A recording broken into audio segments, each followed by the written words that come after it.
विदर्भात उष्णतेची लाट दिवसेंदिवस तीव्र होत असून अकोल्यात तापमानाने तब्बल 46 अंशाचा टप्पा पार केलाय। अशा कडाक्याच्या उन्हात नागरिकांना दिलासा देणारे एक प्रेरणादायी उदाहरण अकोल्यात पाहायला मिळतंय। अकोला शहराला न्यू तपडिया नगराशी जोडणाऱ्या उड्डाण पुलाचे काम गेल्या 10 वर्षांपासून सुरू असल्याने नागरिकांना पर्यायी रस्ता किंवा रेल्वे क्रॉसिंगचा वापर करावा लागतो।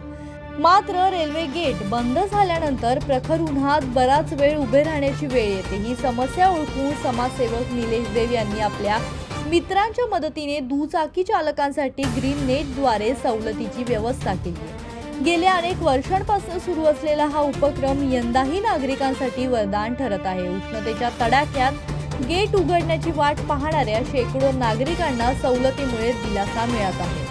स्थानिकांकडून निलेश देव यांच्या या कार्याचं कौतुक होत असून खऱ्या अर्थाने समाजसेवेचे उद्दिष्ट उदाहरण त्यांनी घालून दिल्याची भावना व्यक्त केली जाते।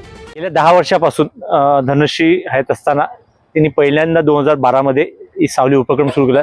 जगात सगळ्यात जास्त टेम्परेचर हे अकोल्याचं असते व त्या 10 वर्षापासून हा पूल कडलेला आहे। यावेळी याकरता अकोल्यातील या भागातील लोकांकरता व अकोल्यातून या भागात जाणाऱ्या लोकांकरता ही सावली उपक्रम आम्ही राबवतो।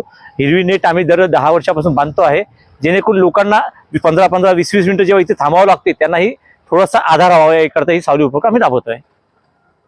दीपक गवई, जनशक्ती, अकोला।